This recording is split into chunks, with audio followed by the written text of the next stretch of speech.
Hi guys. Sandeep Reddy Vanga గారి అలాగే దీపిక పడుకోనే గారి కాంట్రవర్సీ ఇప్పుడైతే most trending topic almost Telugu స్టేట్స్లో ఇదే అనుకుంటా.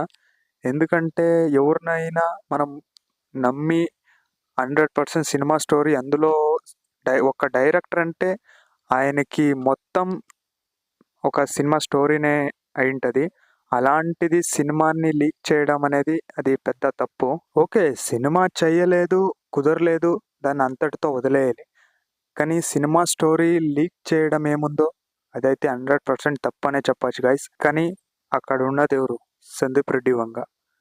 ఆయన తన ఎక్స్ అకౌంట్లో అయితే గట్టిగానే కౌంటర్ ఇచ్చారని చెప్పొచ్చు దీపిక పడుకోనే గారికి. ఇప్పుడు మనం చూసుకుంటే టీఎఫ్ఐలో కానీ అలాగే ఇండియన్ ఫిల్మ్ ఇండస్ట్రీలో కానీ టాలెంట్ ఉన్న డైరెక్టర్స్ అతి తక్కువ డైరెక్టర్స్లో సందీప్ రెడ్డి వంగ గారు కూడా ఒకరు. అలాంటి డైరెక్టర్ సినిమాతో వర్క్ చేయాలంటే అది ఒక అదృష్టంగానే భావిస్తారు అందరూ కూడా. అలాంటి ఒక డైరెక్టర్తో వర్క్ చేయకపోవడం అనేది ఆమె ఒక బ్యాడ్ లక్ అనే చెప్పొచ్చు. ఓకే, ఆమె ఎంత పెద్ద హీరోయిన్ అయినా పర్వాలేదు, ఎంత మంచి ఫ్యాన్ ఫాలోయింగ్ ఉన్నా పర్వాలేదు, ఆమె చేసింది అయితే తప్పు. ఆమె కొన్ని డిమాండ్స్ అయితే పెట్టిందంట. అంటే తనకు 20 కోట్లు రెమ్యూనరేషన్, అలాగే సినిమాలో వచ్చే పర్సంటేజ్, మరి రోజుకు 6 గంటలు మాత్రమే పనిచేస్తుంది అని చెప్పిందంట.